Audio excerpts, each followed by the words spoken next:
Assalamualaikum warahmatullahi wabarakatuh. Selamat sore pemirsa. Berkaitan dengan pembangunan yang ada di Provinsi Kalimantan Timur, diperlukan upaya untuk pengembangan wilayah secara terencana dan juga bertahap.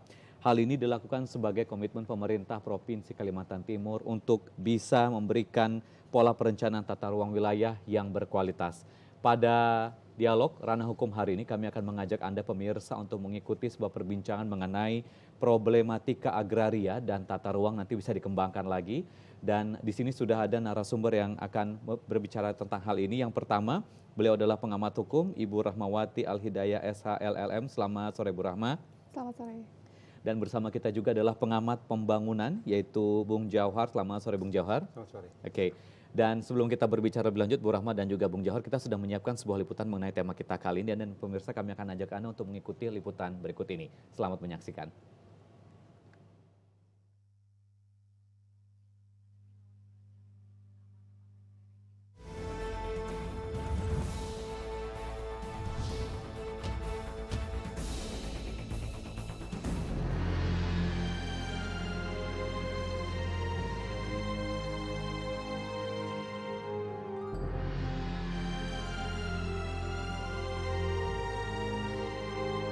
Hingga saat ini, tidak sedikit bangunan dan pengembangan wilayah yang menyalahi rencana tata ruang dan rencana wilayah atau RT/RW. Pembangunan tersebut tidak hanya menjadi kendala dalam pengembangan wilayah, tetapi juga lapisan masyarakat. Padahal untuk menerapkan aturan dalam pembangun harus sesuai dengan rencana tata ruang wilayah RT/RW.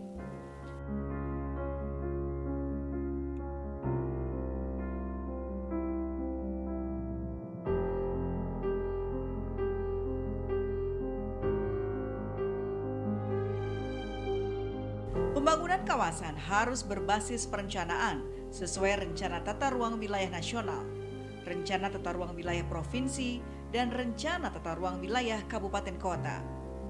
Pembangunan yang tidak sesuai RT/RW akan berdampak munculnya bencana seperti banjir, tanah longsor, serta penurunan kualitas lingkungan penduduk, terutama di perkotaan yang merupakan dampak dari ketidaksesuaian antara rencana dengan implementasi. Oleh karena itu, perlu peningkatan kesadaran publik dan para perencana terhadap penataan ruang dalam menciptakan lingkungan yang layak huni.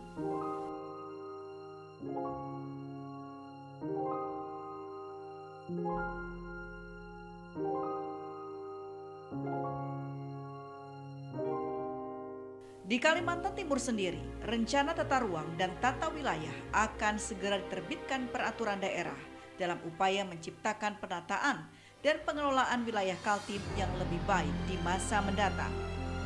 Pentingnya Kaltim segera memiliki RT/RW ini untuk menciptakan pola pembangunan yang terukur, terutama dalam percepatan pertumbuhan perekonomian atau investasi, baik tentang tambang, hak guna usaha pada sektor perkebunan, ataupun persoalan pemukiman pada kawasan budidaya kehutanan. Memang diakui masih banyak persoalan di lapangan seperti tapal batas, tumpang tindih lahan, dan batas antara aset pribadi masyarakat dan pemerintah.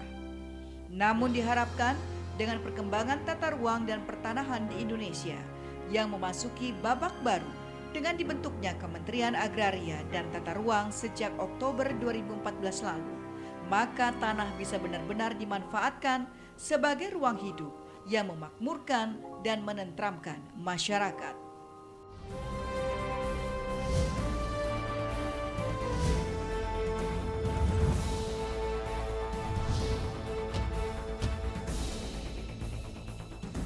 Ranah hukum mengajak Anda pemirsa untuk berdiskusi bersama kita di sini dan Anda bisa berpartisipasi di layanan telepon yang kami sediakan di 054 1737 005, 054 1737 005, dan juga di sini bersama rekan-rekan mahasiswa dari Fakultas Hukum Universitas Mula Warman. Nanti juga kami akan ajak untuk berdiskusi. Ya Bu Rahma, awal sekali apa yang sebenarnya menjadi perhatian khusus dari Bu Rahma dari sisi hukum mengenai masalah agraria kemudian tata ruang secara konsep saja? Baik, ini sangat berkaitan dengan Hari Agraria dan Tata Ruang ya, yang kemudian digalakkan oleh Menteri Agraria dan Tata Ruang Nasional yang ini merupakan tahun pertama. Menarik bahwa ketika disampaikan temanya saya agak lupa redaksionalnya, tapi intinya adalah tanah untuk kebahagiaan. Nah, ketika tema ini muncul dalam Hari Agraria dan Tata Ruang Nasional, begitu ya, ini harusnya menjadi cerminan atau refleksi bagi kita semua, apakah betul tanah itu sudah memberikan kebahagiaan bagi masyarakat, atau justru sebaliknya. Tadi pengantar dalam video sudah dijelaskan ya bahwa kita masih punya banyak PR terkait dengan tumpang tindih lahan, kemudian konflik di antara masyarakat dengan perusahaan, kemudian juga pemukiman di antara warga dan seterusnya. Jadi kalau ditanya apa yang menjadi garis besar kita, bahwa seharusnya Hari Agraria dan Tata Ruang Nasional ini dijadikan refleksi ya bagi kita semua, termasuk di Kalimantan Timur, untuk memandang kembali ya bagaimana kemudian pengelolaan agraria dan tata ruang itu sendiri. Oke, sebenarnya Bu Rahma, seberapa sensitif hukum ini melihat konsep atau problematika tentang agraria dan tata ruang ini? Iya, kalau dikatakan seberapa penting gitu ya, jadi kita berawal dari Undang-Undang Agraria ya, Undang-Undang 5 1960. Undang-Undang Agraria nomor 5 tahun 1960 ini kemudian dijadikan sebagai dasar ya pengelolaan atau pengaturan agraria secara nasional. Nah, kita kemudian melihat bahwa di dalam prakteknya yang kemudian memunculkan berbagai konflik tadi itu berawal dari ketidakjelasannya ruang. Ya, tadi kalau disampaikan konflik seperti apa, yang pertama adalah tumpang tindih lahan. Tumpang tindih lahan ini bisa di antara izin pertambangan dengan HGU-nya perkebunan. Ini bisa kita lihat. Bahkan saya mencatat ya bahwa ada beberapa rilis data yang kemudian mengatakan luasan wilayah di Kaltim itu sudah dipetak-petak oleh izin tambang dan kebun. Bahkan antara tambang dan kebun saling tumpang tindih. Kalau kemudian wilayah kita ini atau wilayah izin jauh lebih luas dari wilayah Kalimantan Timur sendiri, lantas kita tinggal di mana gitu? Kebahagiaannya di mana ya, tanah untuk kebahagiaan itu betul. tadi ya? Atau jangan-jangan kita memang tinggal di wilayah-wilayah yang sudah dicaploki tambang dan kebun tadi. Nah, ini yang saya bilang tadi, konflik-konflik itu berawal dari ketidakjelasan ruang. Ya, ruang-ruang mana yang kemudian diperuntukkan sebagai kawasan industri begitu ya, kemudian kawasan pemukiman dan seterusnya. Nah, ini menjadi masalah kita bersama. Dan saya mencatat ya untuk kasus di Kalimantan Timur sendiri ada sekitar 743 kasus tumpang tindih lahan. Ini data di tahun 2014. Yang kemudian tadi dikatakan berawal dari ketidakjelasan ruang. Mana yang kemudian masuk kawasan hutan, mana yang kemudian masuk sebagai kawasan, kalau dalam bahasanya non formal itu KBK ya, kawasan budaya kehutanan, mana yang masuk kawasan budaya non kehutanan dan seterusnya. Nah, ini berawal dari situ kemudian konflik-konflik terjadi. Oke, Bung Jauhar sebagai pengamat pembangunan melihat di Kaltim ini bagaimana sebenarnya sejauh Bung Jauhar melihat apakah pemerintah sudah memberikan fokus lebih untuk menata-nata ruang, kemudian juga memberikan konsep pembangunan kepada masyarakat begitu? Kalau kita melihat pembangunan Kalimantan Timur, apalagi tanpa RT RW yang selama ini, ya jelas sekali terlihat bahwa seakan-akan penggunaan ruang, sebagaimana disebutkan tadi Bu Rahma, itu belum bisa tertata dengan baik. Itulah kemudian yang berdampak pada tidak optimalnya pemanfaatan ruang tersebut. Atau bahkan kita bisa melihat bagaimana kesemrawutan pembangunan. Misalnya saja, ini yang paling dekat di mata kita, kedekatan antara ruang publik, fasilitas publik, Balai Kota Samarinda dengan mall misalnya di dekatnya. Ini bukti bahwa pemanfaatan ruang kita belum maksimal. Pemanfaatan ruang yang ada di Provinsi Kalimantan Timur belum. Apalagi dalam beberapa bulan terakhir, kita juga melihat bagaimana pembangunan-pembangunan yang ada, khususnya pembangunan fisik, yang harusnya pemanfaatan ruang tersebut untuk ruang terbuka hijau. Kita bisa lihat. Nah, ini adalah fakta di mana pemanfaatan ruang yang harusnya tadi disebutkan bahwa untuk kemakmuran, untuk kebahagiaan masyarakat jauh masih di harapan kita. Itu. Apakah kemudian ini mempengaruhi sektor-sektor lain, misalnya sektor ekonomi, investasi? Benarkah tata ruang wilayah ini sampai sejauh itu, Bung Jauhar? Jelas bahwa pemanfaatan ruang itu akan sangat menentukan bagaimana pembangunan itu. Misalnya saja, kalau dalam sebuah wilayah tanpa ada perencanaan di mana pusat aktivitas ekonomi, perekonomian, pusat perdagangan, pusat industri pemerintahan, industri dan seterusnya, kan kita akan menemukan bagaimana tumpang tindih yang sampai pada akhirnya ya masyarakat tidak bisa menikmati apa-apa dari situ. Ruang yang harusnya menjadi daerah pemukiman justru di situ menjadi ruang industri, itu kan bisa jadi muncul konflik antar industri atau bahkan muncul problema dalam masyarakat terkait dengan pencemaran lingkungan dan seterusnya. Nah, disinilah pentingnya kemudian RT RW itu menjadi dasar, menjadi pijakan ketika ingin membangun sebuah wilayah. Oke, tadi kita miris juga ya melihat ini juga salah satu gambaran yang tadi ditampilkan bagaimana beberapa ruang di Kota Samarinda kalau kita lihat dan sekitarnya juga terjadi ada industri, ada fasilitas umum begitu. Ini flyover juga gambarannya bagaimana kita masih menantikan proses ini. Ada beberapa gambar juga tadi masalah pencemaran lingkungan dan juga kondisi lingkungan misalnya banjir, tanah longsor. Bagaimana kalau Bung Johor melihatnya? Ya, itu imbas dari pembangunan yang tanpa sebuah rencana tata ruang yang baik. Nggak usah jauh. Kenapa flyover sampai hari ini masih bermasalah? Karena di situ ada masalah terkait dengan pembebasan lahan. Yang jelas-jelas peruntukan yang harusnya tadi lahan di sekitar flyover yang harusnya peruntukannya tidak untuk penduduk terlalu dekat dengan badan jalan, akhirnya karena pembangunan yang tidak tidak bisa terkontrol, akhirnya sekarang ketika itu jadi agak sulit untuk memindahkan. Nah itu adalah bukti real tentang bagaimana pembangunan yang tanpa memperhatikan tata ruang dan tata wilayah yang ada di situ. Pemanfaatan ruang itu yang masih sangat minim, yang sampai saat ini mudah-mudahan dengan kalau sampai hari ini disebutkan bahwa RT RW sementara digodok dan tidak lama lagi akan selesai, kita menantikan itu. Kenapa? Supaya kita punya sebuah blueprint tentang bagaimana pemanfaatan ruang itu.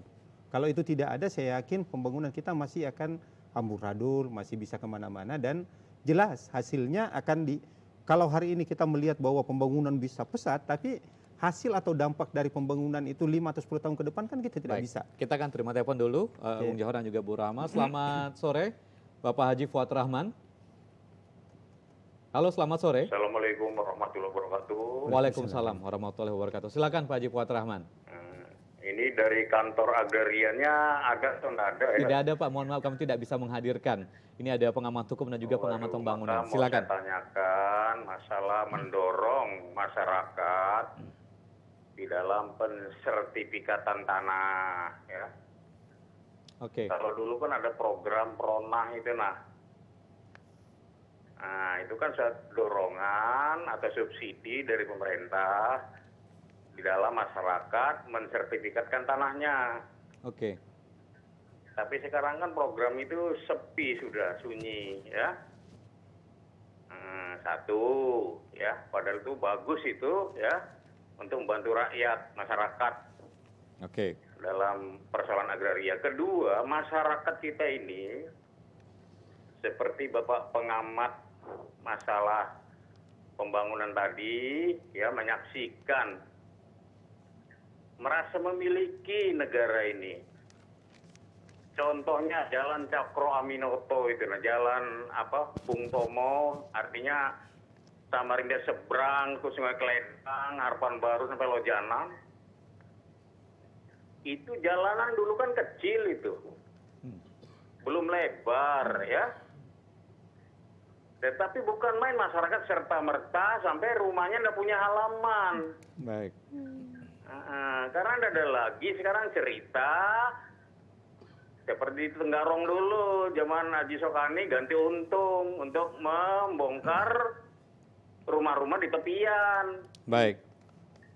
Sekarang ganti rugi pun susah sudah. Sehingga rakyatlah masyarakatlah yang korban nggak punya halaman rumah. Jadi parkir otonya ya di pinggir jalan itu aja. Barangkali ini pendapat saya ini bagaimana ya solusi atau apresiasinya ya. Demikian, terima kasih. Assalamualaikum warahmatullahi wabarakatuh. Waalaikumsalam, terima kasih Bapak Haji Fuad Rahman. Walaupun di sini tidak hadir dari agraria dan tata ruang, mungkin boleh ditanggapi Ibu Rahma mengenai tadi program dari pemerintah masalah mensertifikatkan tanah ini. Apakah bentuk kepedulian pemerintah untuk bisa menangani masalah konflik agraria bagaimana? Kita punya aturan ya, kita punya PP 2497 tentang pendaftaran tanah. Dalam PP tersebut ada 2 mekanisme pendaftaran tanah, secara sistemik dan sporadis. Nah, yang disampaikan Bapak Fuad tadi betul bahwa kita punya proda dan itu adalah bagian dari pola yang pertama, yang sistemik tadi. Jadi memang itu inisiasinya adalah dari negara, ya dari pemerintah. Prona itu nasional, kalau proda itu di daerah. Dan ini memang dia lebih murah. Sementara pendaftaran tanah sporadik itu yang inisiatifnya itu ada dari masyarakat. Dan ini satu persatu. Sementara proda dan proda itu kolektif. Nah, saya membaca ya beberapa berita terkait dengan komitmen Kementerian Tata Ruang. Walaupun bukan kapasitas saya ya sebagai orang BUMN gitu ya, tetapi disampaikan di sana bahwa kementerian memiliki komitmen untuk memberikan administrasi pertanahan yang singkat dan berbiaya murah. Bahkan ada yang komitmen jadi 1 hari misalnya. Tapi itu bukan untuk sertifikat tentunya, karena kalau sertifikat ada prosedur yang harus dilalui. Tapi betul tadi yang disampaikan oleh Pak Fuad bahwa kesadaran pendaftaran tanah itu pun juga harus dimunculkan. Jadi beberapa mahasiswa gitu ya yang mengangkat penelitian tentang kesadaran masyarakat tentang pendaftaran tanah itu muncul gitu. Bahwa dari 228 kepala keluarga misalnya di salah satu desa di Kubar ya, ini walaupun contohnya Kubar gitu ya, 228 kepala keluarga yang tidak punya sertifikat itu 171, yang punya hanya 30 kepala keluarga. Nah sehingga memang harus ada upaya dari dua belah pihak ya, bottom up gitu kan, dari bawah juga ada kesadaran untuk gayung bersambut begitu ya, melakukan pendaftaran, kemudian pemerintah juga bagaimana membuat regulasi-regulasi yang simple. Sekalipun memang coba kalau kita tanya ke masyarakat, membuat sertifikat itu pasti bingung gitu ya, bahkan menghabiskan waktu, membuang tenaga, mengeluarkan uang, bahkan menggunakan jasa-jasa calon dan seterusnya. Nah ini yang kemudian terjadi dan harus direfleksi gitu ya, dan harus diperbaiki. Nah dalam konteks agraria sebenarnya kan agraria itu dalam konsepnya dia itu bisa diartikan tanah atau sumber daya alam. Oke, nanti kita lanjut lagi nanti Bu Rahma, sebenarnya masih menarik ini mengenai tanah dan sertifikat, nanti juga Bung Jauhar dan pemirsa tetaplah bersama kami, Ranah Hukum akan segera kembali sesaat lagi.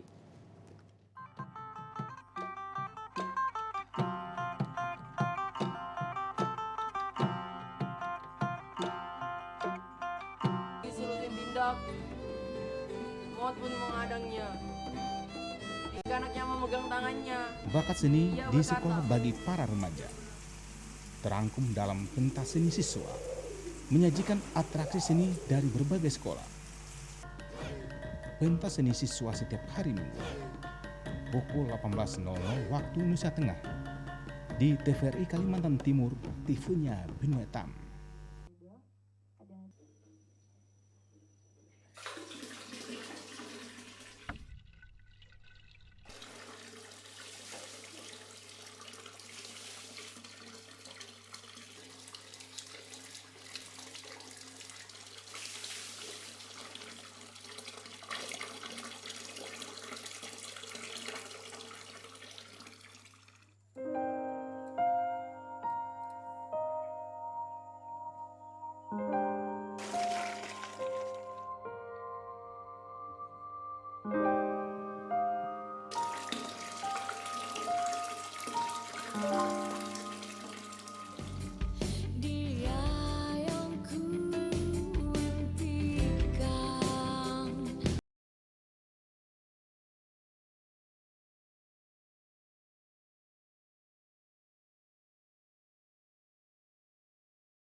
Ada yang nelfon di belakang lagi nih. Langsung kita angkat. Request lagu Indonesia dan mancanegara. Gudang lagu bagi kaula muda. Saksikan klip-klip populer di program acara K-pop.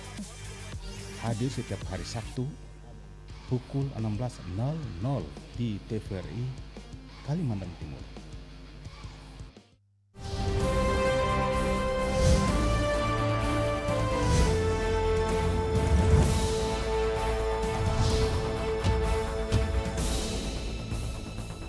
Masih menyaksikan Ranah Hukum hari ini dan kami pun juga masih mengundang Anda untuk ikut berpartisipasi di 0541 737 005 0541 737 005. Walaupun tadi Bu Rahma sudah memberikan sedikit gambaran, nanti boleh ditambahkan lagi. Saya ke Bung Jauhar untuk menjawab apa yang disampaikan oleh Pak Fuad tadi mengenai masalah ganti rugi, penggunaan aset pribadi milik masyarakat dan juga harus digunakan untuk pemerintah. Bagaimana pengamatan dari Bung Jauhar? Sebenarnya kalau kita berbicara mengenai ganti rugi, inilah pentingnya RT RW sebenarnya. Kenapa? Karena dengan RT RW kan di situ peruntukan lahan sudah jelas, sehingga negara berhak untuk mengambil atau negara berhak untuk mencoba ada hak negara di situ ya. Ada hak negara di situ. Nah, terkait dengan ganti rugi, kalau kita melihat atau masyarakat kita kan selama ini berpikiran bahwa ketika berbicara ganti rugi kan harusnya ganti untung. Oke, benar. Itu yang kita harapkan. Tapi kan ada dasar, ada aturan main, ada rule yang harus dijalankan oleh pemerintah ketika melaksanakan ganti rugi. Saya yakin Bu Rahma lebih paham tentang itu, bahwa ada nilai di situ yang memang menjadi dasar ketika pemerintah menetapkan ganti rugi sebuah lahan. Nah ini yang tidak dipahami masyarakat kita, dan di sini sebenarnya perlunya sosialisasi dari pemerintah atau dari aparat yang berwenang untuk mencoba menyadarkan kepada masyarakat tentang bagaimana fungsi dan peruntukan lahan tersebut. Kenapa? Karena ketika fungsi dan peruntukan lahan kemudian dilaksanakan semena-mena atau tidak sesuai dengan peruntukannya, dan pada saatnya nanti lahan tersebut harus diambil oleh negara untuk kepentingan pembangunan, ya otomatis jauh, pasti saya yakin jauh dari apa yang dibayangkan oleh masyarakat. Nah, misalnya saja kalau kita berbicara sekarang kan, mengapa ini contoh yang paling dekat dengan kita, flyover sampai hari ini bermasalah, atau flyover sampai hari ini masih menyisakan berbagai problema di masyarakat terkait dengan pembangunan. Padahal ini kan untuk kepentingan umum, bahwa masyarakat kita masih menginginkan bahwa ganti rugi yang mereka dapatkan itu sesuai dengan apa taksiran mereka, bukan NJOP yang menjadi dasar mereka. Itu saya pikir. Oke. Gitu. Kita akan terima dulu untuk aspirasi dari para audiens. Silakan yang sudah siap dengan pertanyaannya. Boleh, silakan berdiri. Assalamualaikum warahmatullahi wabarakatuh. Waalaikumsalam. Dengan siapa, dari mana? Perkenalkan, nama saya Ma'ruf dari Fakultas Hukum Universitas Mula Warman. Oke, silakan Ma'ruf.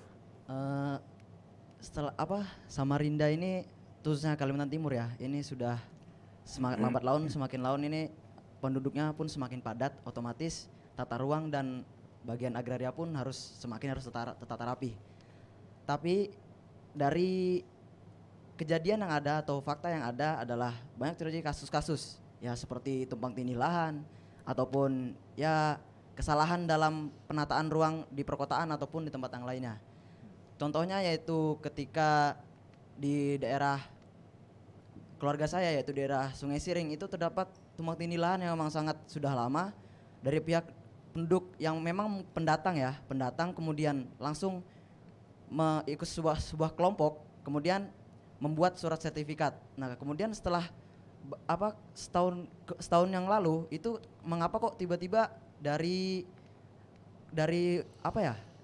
khususnya ya, kalau saya ini bilang dari suku Dayak lah, tiba-tiba seenaknya menempati di situ dan sudah memagar gitu. Sedangkan dari ini sudah bersertifikat. Nah, ini bagaimana kok ini bisa terjadi? Emang apakah ada permainan seperti itu kan? Permainan sertifikat ini kok bisa dipermainkan seperti itu? Terjadi tumpang tindih. Sedangkan ini yang sertifikat ini sudah jelas ini yang lebih lama itu dari pihak yang dari keluarga saya ini. Tapi kok seperti itu terjadi, dan malah sampai sekarang belum selesai. Sampai sekarang belum selesai.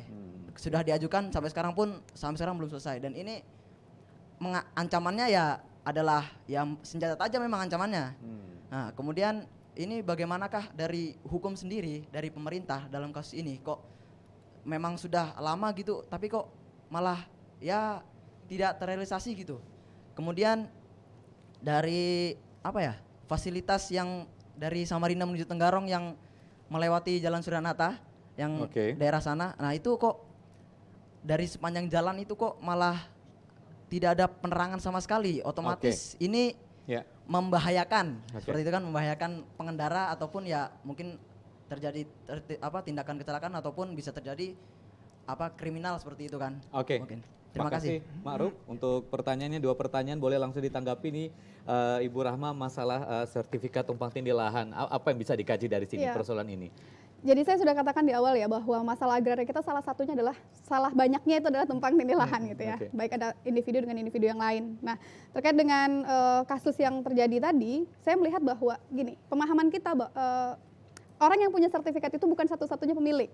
Yang punya sertifikat itu bukan satu-satunya pemilik ya. Dalam konteks berpikir agraria, memang sertifikat itu adalah alas hak yang paling kuat kan begitu.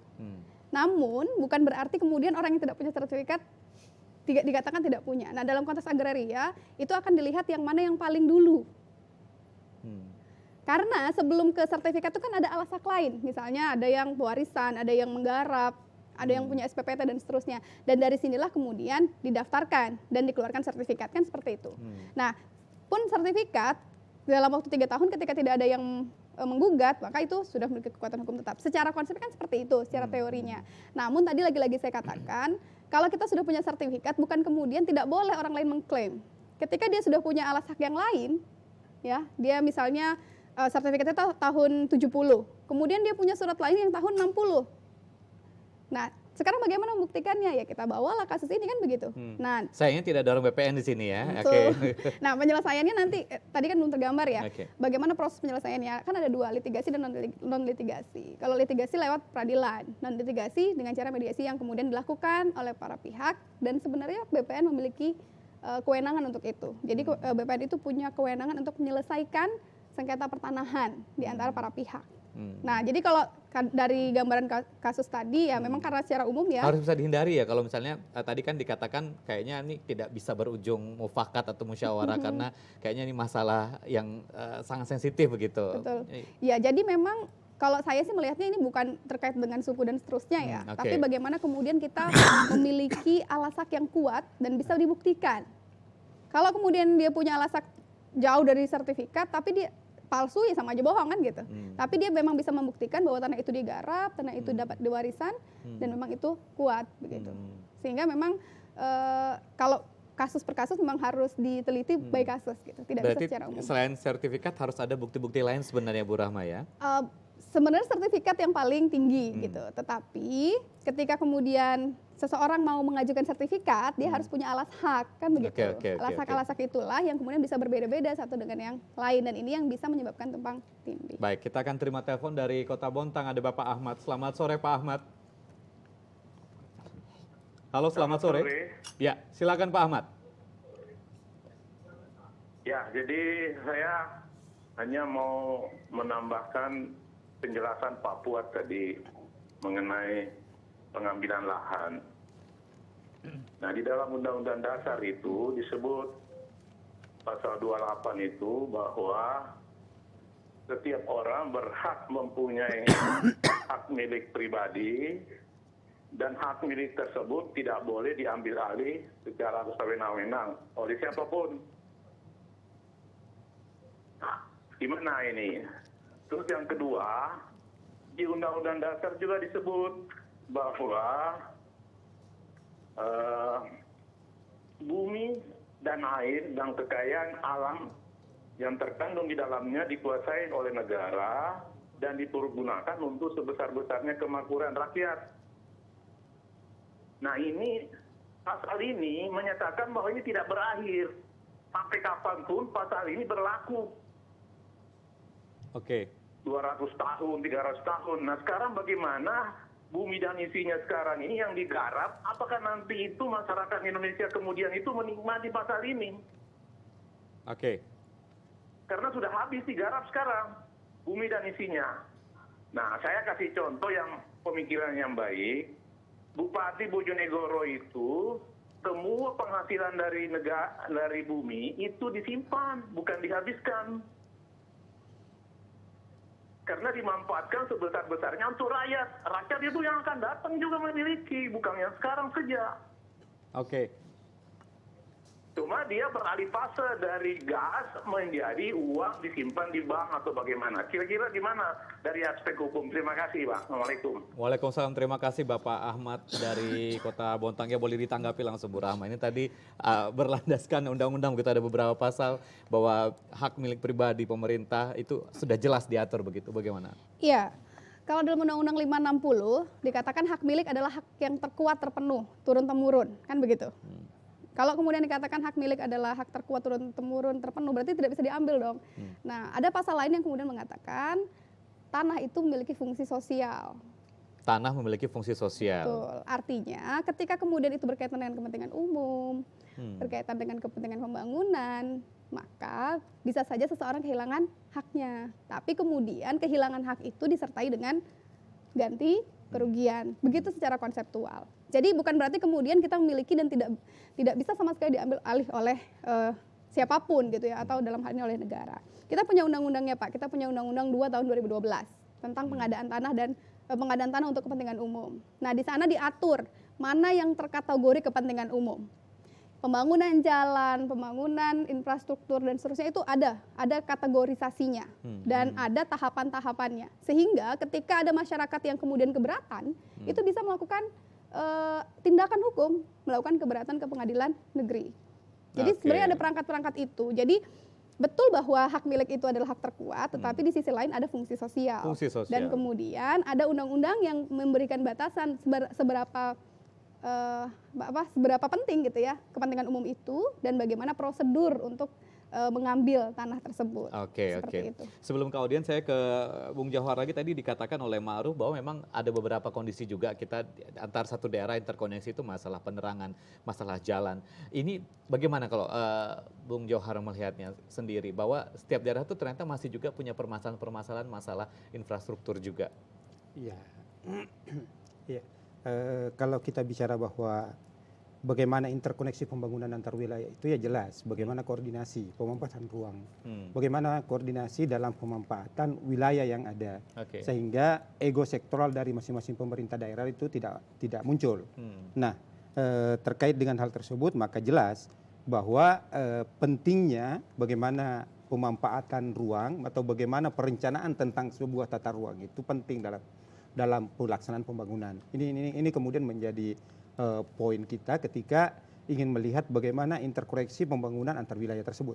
Nah, yang jelas bahwa ketika kita berbicara mengenai bagaimana pembangunan wilayah, ya ini ada pada bagaimana peruntukan lahan tersebut, sebagaimana disebutkan oleh Bu Rahma tadi, pemerintah wilayah atau pemerintah daerah meskipun dalam konteks otonomi daerah ini jelas punya kewenangan, tapi bagaimana koordinasi antar pemerintah daerah atau bagaimana koordinasi lintas sektoral yang mereka miliki harus berjalan. Nah, disinilah kemudian pentingnya sebuah payung hukum yang jelas bagi pemanfaatan ruang atau pembangunan wilayah sebuah wilayah. Baik, oke. Sekarang silakan untuk teman-teman mahasiswa, boleh silakan berdiri. Ya, Assalamualaikum warahmatullahi wabarakatuh. Sebelumnya terima kasih telah memberikan waktu kepada saya. Ya, di sini saya ingin bertanya. Namanya siapa? Nama saya Nuri Huda. Oke. Dari Fakultas Hukum. Nah, ini saya mau bertanya. Kan tadi katanya pembangunan harus sesuai dengan ruang tatana, rencana tatana ruang. Nah, yang ingin saya tanyakan, bagaimana pembangunan di pesisir sungai yang kita tahu bahwa itu akan terjadinya pencemaran yang akan mengakibatkan banjir. Nah, di dalam pasal PP 38 nomor 2011 dijelaskan bahwa hak negara adalah melindungi sungai dan menjaga dari pencemaran air tersebut. Nah, di mana tegasnya pemerintah? Saya ingin bertanyakan, bagaimana pemerintah menanggapi hal ini? Apakah pemerintah akan memberikan tempat untuk mereka tinggal atau disosialisasikan ke tempat yang lain, ataukah ada tindakan-tindakan yang lainnya? Mungkin itu saja. Terima kasih. Wassalamualaikum warahmatullahi wabarakatuh. Baik, Waalaikumsalam. Terima kasih Yuda. Ya, boleh ditanggapi Bu Rahma ini mengenai yang tinggal di pesisir sungai begitu. Baik, ini sebenarnya kan berawal dari RT RW, ya bagaimana rencana tata ruang dan wilayah.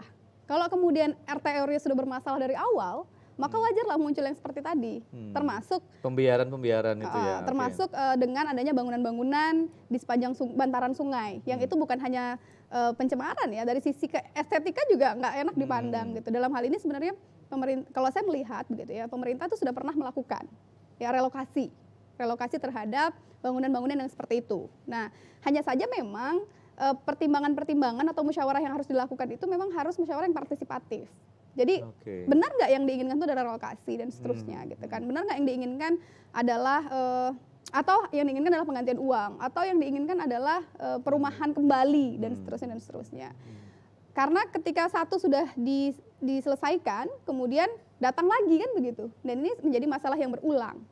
Nah, maka seharusnya ada kewajiban pemerintah gitu untuk menjaga ini. Namun saya ingin katakan, ini hanya sebagian kecil dari masalah-masalah yang kemudian terjadi di Kalimantan Timur. Sebenarnya pertambahan penduduk itu mempengaruhi sekali ya proses penentuan wilayah, pengembangan wilayah ya Bu Rahma ya? Benar sekali. Jadi makanya tadi saya bilang ini hanya sebagian kecil dari masalah-masalah yang terjadi yang berawal dari ketidakjelasannya ruang. Ruang pemukiman itu sudah tidak ada gitu. Ketika kemudian ruang-ruang itu sudah dicaplok dengan izin-izin pertambangan dan perkebunan. Ini kan menjadi masalah.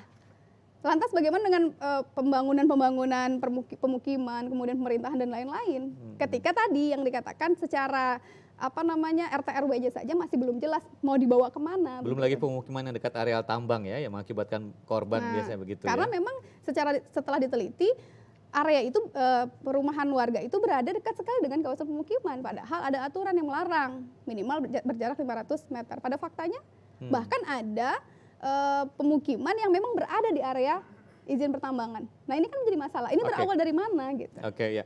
Bung Jauhar melihatnya bagaimana? Mengapa bisa daerah masih punya permasalahan besar ketika mereka tidak bisa membuat pemetaan wilayah di sini industri, di sini pertambangan, kemudian di situ ada pemukiman begitu. Bagaimana hal ini bisa terjadi?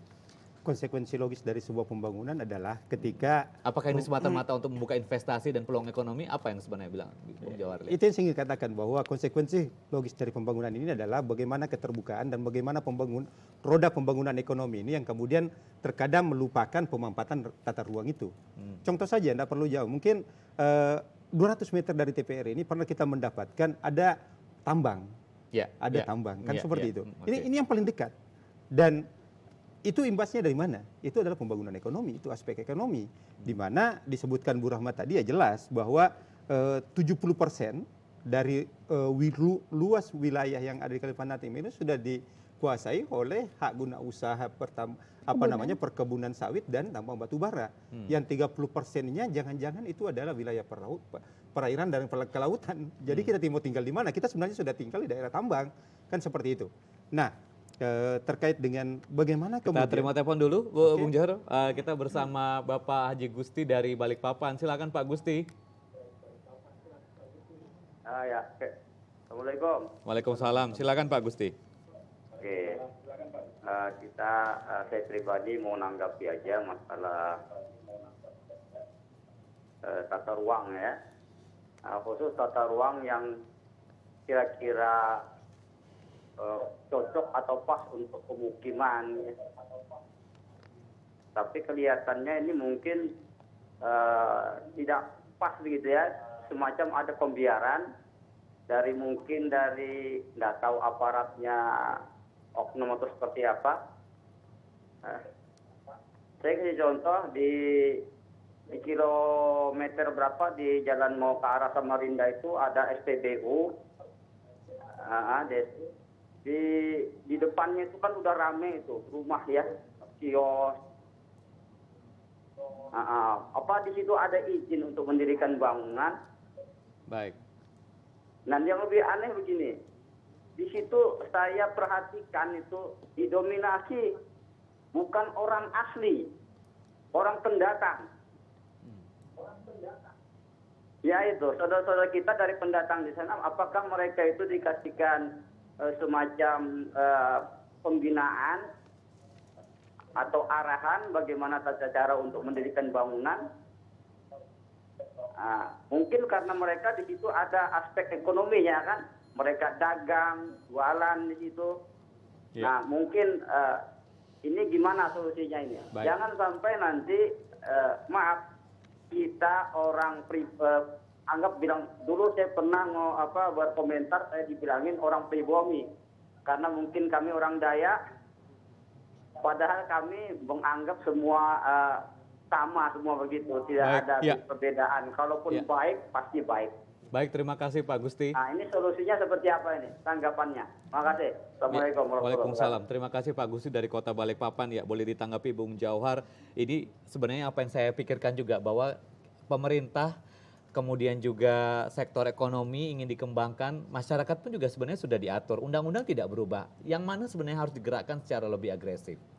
Kalau dari perspektif saya yang jelas di sini ketegasan pemerintah sebenarnya. Kenapa? Kalau Pak Gusti mengatakan tadi bahwa implikasi dari pembangunan sebuah wilayah adalah berkembangnya daerah pemukiman daerah tersebut, itu wajar. Tapi kan ketika pemerintah secara tegas kemudian memberikan atau menempatkan peruntukan lahan dan ruang itu sesuai dengan peruntukannya, maka kita tidak akan menemukan hal seperti itu. Kenapa harus pemerintah, Bung Jauhar? Masyarakat seolah-olah tidak peduli, itu susah juga akhirnya dia. Tadi kita sudah berdiskusi bahwa di sini partisipasi masyarakat tumbuh ketika ada ketegasan dari pemerintah. Saya selalu menganalogikan seperti ini. Ketika pemampatan ruang kita mau lihat, salah satu ruang yang tidak bisa, sebenarnya tidak harus bisa ada pemukiman, itu daerah Tahura, Bukit Soeharto. Saya yakin di sana tidak ada peruntukan ruang untuk daerah ekonomi maupun daerah tempat tinggal. Tapi nyatanya sekarang kalau kita ke Balikpapan, di situ kita bisa lihat itu sudah menjadi sebuah daerah pemukiman baru. Pertanyaannya sekarang, siapa yang salah? Apakah masyarakat kita yang karena ingin mengembangkan ekonomi atau memang ketegasan pemerintah. Berarti posisinya masyarakat tidak tahu, disitulah pemerintah yang harus menegur. Nanti kita lanjut lagi nanti Bung Jawahar, Bu Rahma, dan pemirsa tetaplah bersama Ranah Hukum, kami akan segera kembali. Sebelum pian menimpas-nimpas, alangkah bagusnya kalau pian perkenalan diri dulu. Bujur, ada bujurnya Kang. Sarang Paci, ya dipersilakan Pak dengan password ampun beribu ampun paduka sultan. Lingkup seni dan budaya tersaji dengan bahasa daerah yang kental, menyajikan ragam pesona budaya daerah dengan kondisi yang ada, dikemas dalam satu wadah di Benua Etam. Benua Etam setiap hari Rabu, pukul 16.00 waktu Indonesia Tengah, langsung hanya di TVRI Kalimantan Timur.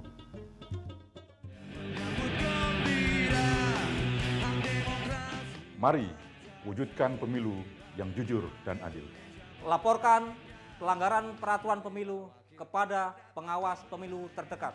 Laporkan pelanggaran kepada Bawaslu Provinsi, pengawas pemilihan kabupaten kota, pengawas pemilihan kecamatan, dan pengawas TPS. Dari Bawaslu, kita selamatkan pemilu Indonesia. Kita menuju ke pemilihan umum.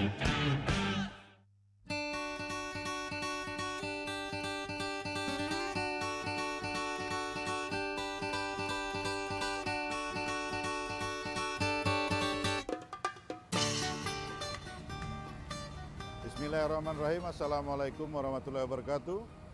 Kenali negerimu, cintai negerimu. Mari ke Kalimantan Timur. Migas dan batu bara akan habis. Pasar bebas ASEAN di depan mata. Ayo masyarakat Kalimantan Timur, kita siapkan diri kita menyambut wisatawan mancanegara dan Nusantara dengan menerapkan Sabta Pesona. Ayo tamasa ke negeri kami, is Borneo, wonderful Indonesia.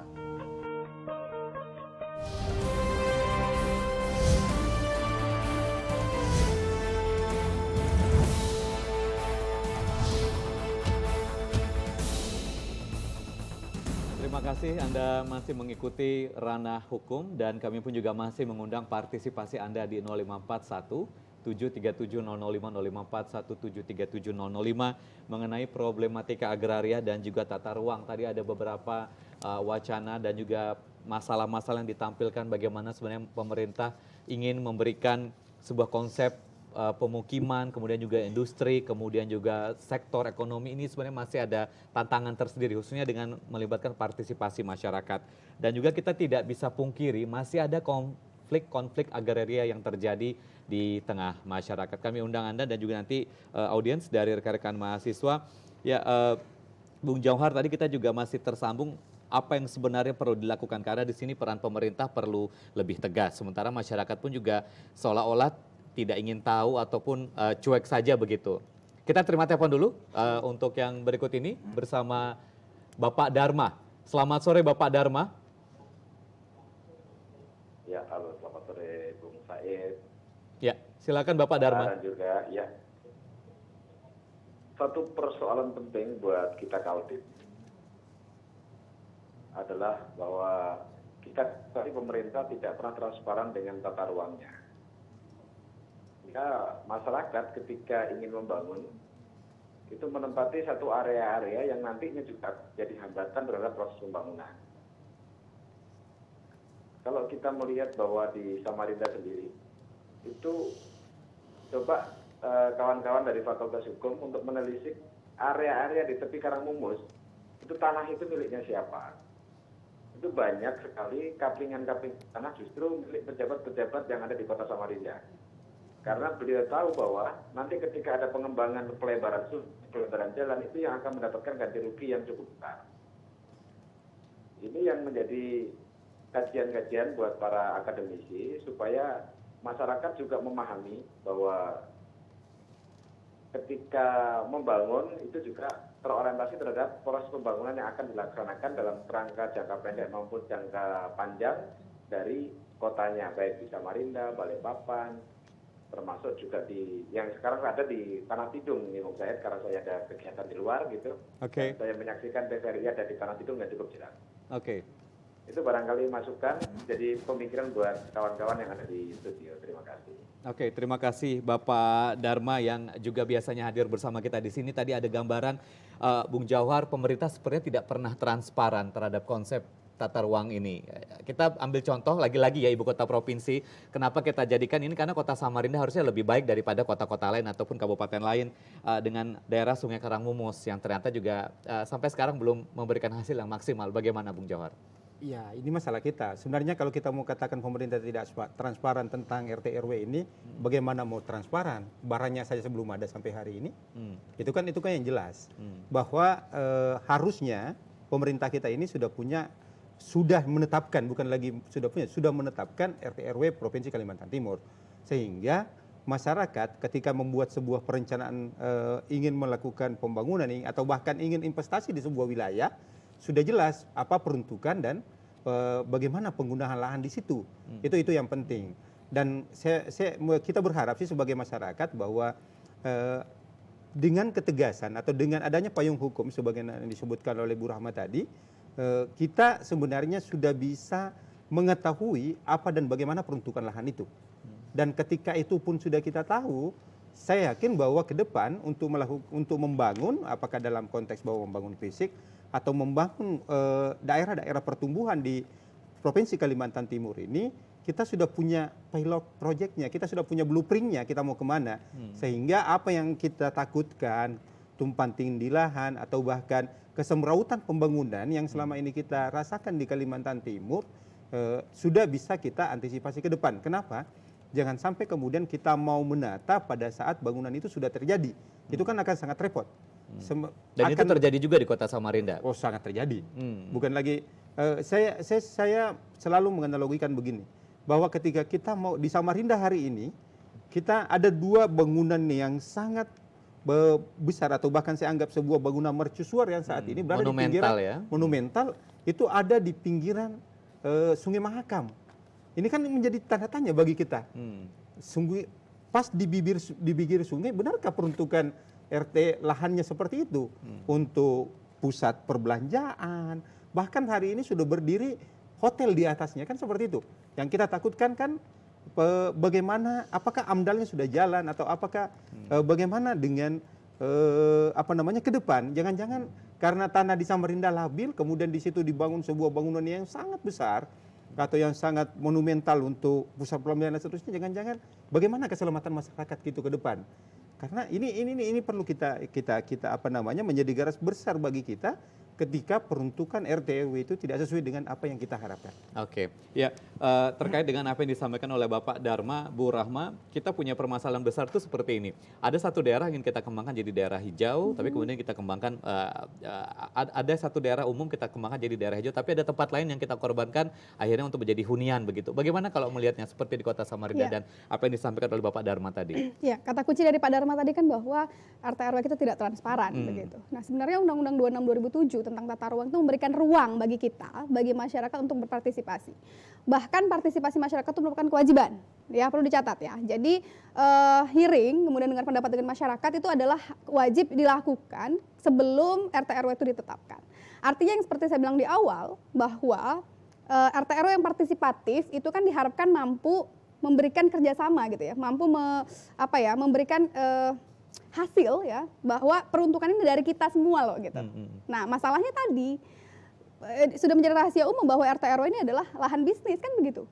Pertarungan politik, kemudian pertarungan kepentingan, pertarungan izin. Nah ini yang menjadi masalah besar.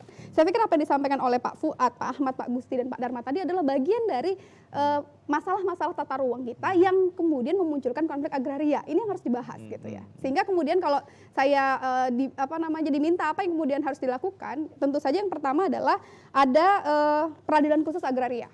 Ya, ada peradilan khusus agraria. Selama ini kita tidak punya.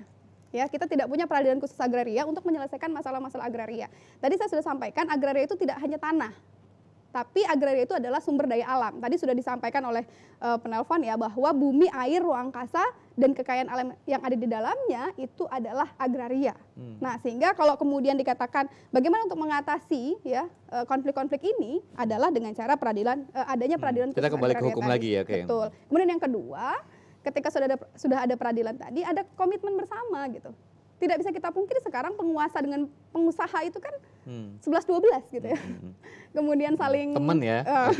saling apa namanya ya begitulah gitu. Saya pikir ini sudah menjadi rahasia umum begitu. Sehingga memang harus ada komitmen gitu. Kalaupun mau membuat RT RW yang baik gitu ya, RT RW yang transparan tadi. Yang transparannya dimulai dari proses perencanaannya. Namanya saja rencana gitu kan. Dan dari proses awalnya itu Kalau dari pengamatan Bu Rama, selama ini masyarakat dilibatkan tidak? Dengan ketidaktahuan masyarakat dengan kawasan-kawasan tersebut ini membuktikan atau indikasi memang tidak tahu gitu. Masyarakat kita tidak tahu. Artinya pembangunan yang ada dilakukan di kabupaten kota di Kaltim ini berdiri begitu saja tanpa masyarakat mengetahui dia butuh apa enggak. Salah satunya itu gitu ya. Jadi yang kedua tadi sosialisasi yang dilakukan oleh pemerintah juga kurang. Kemudian tadi banyaknya kepentingan di atas RT RW ini. Begitu. Oke. Baik pemirsa, kami masih menantikan kebersamaan Anda, partisipasi Anda di 054-1737-005 mengenai problematika agraria dan juga tata ruang. Bung Jauhar, sampai di tahun 2015 ini dengan adanya Kementerian Agraria dan juga Tata Ruang ini, apa yang bisa diharapkan untuk pemerintah Provinsi Kalimantan Timur? Kita juga punya Kota Samarinda sebagai panutan bagi kabupaten kota lain. Apakah perlu ada perubahan besar? Ya, dengan adanya Kementerian Agraria dan Tata Ruang, harapan kita sih bahwa apa yang terjadi hari ini sudahlah sampai di situ. Tapi kita sudah mulai mencoba bahwa pemanfaatan ruang dan wilayah yang ada di Provinsi Kalimantan Timur, khususnya Kota Samarinda, sudah betul-betul sesuai dengan peruntukannya. Kita jangan lagi melakukan sebuah tambal sulam. Ketika melakukan pembangunan misalnya, karena ada ruang yang kosong di sebuah wilayah dan itu menjadi pusat pertumbuhan ekonomi, masuk aja di situ tanpa mengetahui apa sebenarnya dan bagaimana peruntukan ruang di situ. Nah, tapi menarik tadi dikatakan Bu Rahma, Bung Jauhar bahwa masyarakat tidak pernah dilibatkan begitu, sosialisasi pun, jadi tidak pernah tahu apa yang terjadi dengan pembangunan yang ada di kabupaten kota. Sebenarnya kalau kita berbicara mengenai pembangunan, masyarakat dilibatkan. Kayak pemerintah akan berkilah bahwa ada musrembang dan seterusnya, tapi tidak untuk ruangnya, tidak untuk pemanfaatan ruangnya. Sehingga hal ini kemudian yang menjadi menjadi perhatian bagi kita, bahwa dengan harapan kita bahwa dengan adanya Kementerian Agraria dan Tata Ruang ini, masyarakat kemudian punya ruang yang sebagaimana disebutkan Bu Rahma, bahwa ada kewajiban partisipasi masyarakat di situ bisa diwujudkan. Dan ini menjadi tanggung jawab dari pemerintah untuk mendorong itu. Atau bahkan ini menjadi tanggung jawab dari pemerintah untuk mencoba membuka ruang itu sehingga masyarakat bisa memanfaatkan. Oke, terakhir Bung Jauhar, closing statement tentang tema kita kali ini, apa yang bisa diberikan, di-push lagi kepada pemerintah dan juga masyarakat tentang masalah agraria dan juga tata ruang ini? Bahwa pemerintah harus khususnya mengajak masyarakat juga untuk lebih tahu lagi dan peduli. Pemerintah harus menyadari bahwa dalam pemanfaatan ruang, khususnya dalam penyelenggaraan pembangunan, itu ada hak atau ada bagian dari masyarakat yang harus dilibatkan. Dan ketika pemerintah tidak melibatkan itu, maka ya akan terjadi pembangunan yang jelas tidak terencana, pembangunan yang tidak sesuai dengan peruntukannya, dan masyarakat juga akan melakukan hal-hal yang bisa jadi melanggar daripada apa yang diinginkan pemerintah. Oke, Bu Rahma untuk closing statement-nya. Baik. Disatukannya nomenklatur agraria dan tata ruang itu kan sudah memberikan angin segar ya, bahwa sebenarnya tata ruang dan agraria itu adalah satu kesatuan gitu ya. Dia tidak bisa dipisahkan, dia bagian dari integral. Itu yang pertama. Yang kedua, kita punya momen besar nih ya, kita akan ada pergantian kepala daerah. Artinya siapapun yang terpilih punya PR yang sangat besar untuk menyelesaikan konflik-konflik agraria yang terjadi. Barusan kemarin ada yang meninggal lagi di lubang tambang. Kemudian konflik-konflik dengan masyarakat adat itu masih terjadi. Sehingga tadi bagaimana siapapun pemimpinnya yang saya katakan tadi menjadi PR yang sangat besar ya untuk mengatasi berbagai konflik agraria yang muncul dan permasalahan tata ruang yang masih belum selesai. Dan ini membutuhkan komitmen yang sangat besar karena sangat rawan dengan berbagai kepentingan. Terima kasih Bu Rahma, Bung Jauhar, terima kasih juga untuk waktunya bersama kita. Terima kasih untuk teman-teman rekan-rekan mahasiswa, boleh tepuk tangan untuk para narasumber kita. Terima kasih pemirsa untuk kebersamaannya, partisipasi di 054-1737-005. Ranah Hukum masih akan hadir kembali minggu depan di jam yang sama dengan tema yang lainnya. Saya Said Hussein mewakili seluruh kerabat kerja yang bertugas. Mohon undur diri. Selamat sore. Wassalamualaikum warahmatullahi wabarakatuh dan sampai jumpa.